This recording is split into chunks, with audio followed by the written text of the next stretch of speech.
For Women in Business platform was established to enhance women economic empowerment in the EAC region.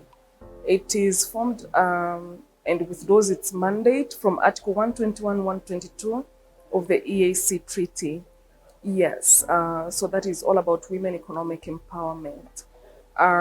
So we do capacity building to women. We do business to business linkages. We do take women to different trade fairs. Like recently, we have women that were participating in the Inter-Africa Trade Fair in Egypt. Now we have capacity building workshops under AFCFTA, the Africa Continental Free Trade Area, that will be carried out in 6 partner states within the EAC. We realize there is a gap. Most of the women cross-border traders do not understand what the Africa Continental Free Trade Area Agreement is and what are the opportunities that are offered under the agreement. So we thought there is a need of doing sensitization workshops, just as we have been doing sensitization workshops about the EAC region, cross-border trade within the EAC region. What are the initiatives existing that are set by the EAC Secretariat to facilitate trade within cross-borders for women? You know, most of the women cross-border traders are trading in small scale. So there are specific initiatives that are set by the EAC, by the FCFTA to sort of like facilitate a movement of these small scale traders within the borders. So most of the women do not know. There is a knowledge gap on this information. So we thought there is a need of doing the sensitization workshops. Now that we are not looking at EAC only, we are looking at the African market at large. Thank you. The intra-Africa trade within the EAC is very low. But now that we are creating a bigger market, if we facilitate the women, and the biggest percentage of cross-border traders is women, though they are at a small scale.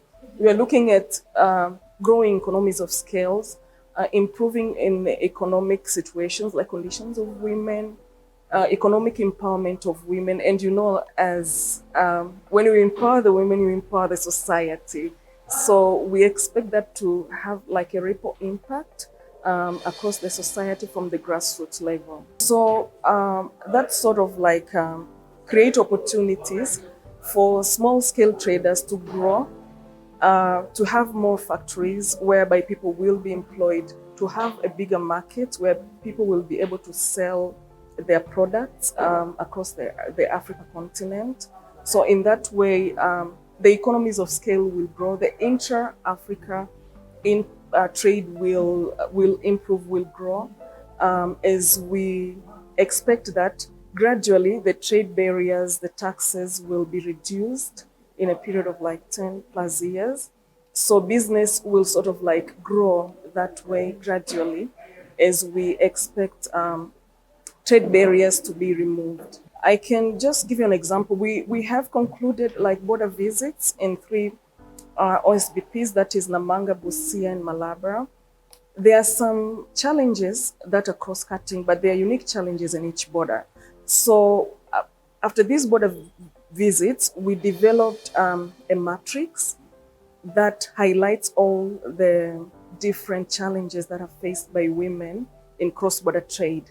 And these challenges have been taken to the EAC Secretariat, the Trade and Customs Department, for them to sort of like work on the recommendations that have been given by the cross-border trade at the ministerial level, because they sit at the Council of Ministers meeting, whereby they develop, in their report, they develop and present the challenges and recommendations that will facilitate the cross-border trade. We have done capacity building in branding, packaging, and certification. That was on Moringa value chain.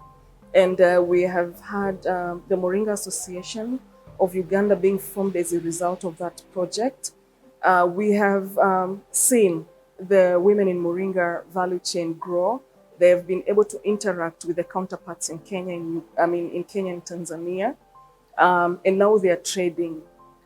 We have also supported the Shea Butter project that is in Gago, whereby it was supported by the EIF, Enhanced Integrated Fund, that is supported by the UNOPS in Geneva. We have managed to build capacity of around 9,400 women in good manufacturing practices, post-handling of nuts. Now we have a facility that is being set in Agago to sort of like help the women from the grassroots level.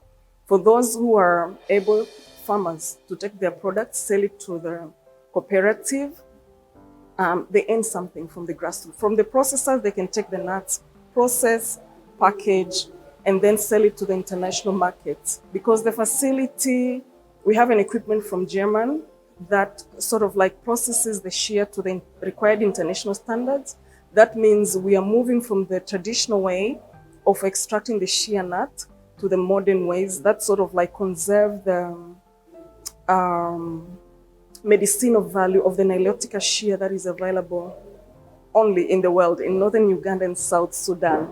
So we have done that, and of course we have worked closely with the Ministry of Trade and the Uganda National Bureau of Standards, and we have agreed on common areas of interest where we're going to like make sure that the success of this facility is there, because now it's the beginning. The facility has been established, but then we need to foresee and make sure it works. And then that does not mean we can work alone as private sector, as a cooperative, as IWIP. We need to join hands with the government. That means the government ministries, the Bureau of Standards.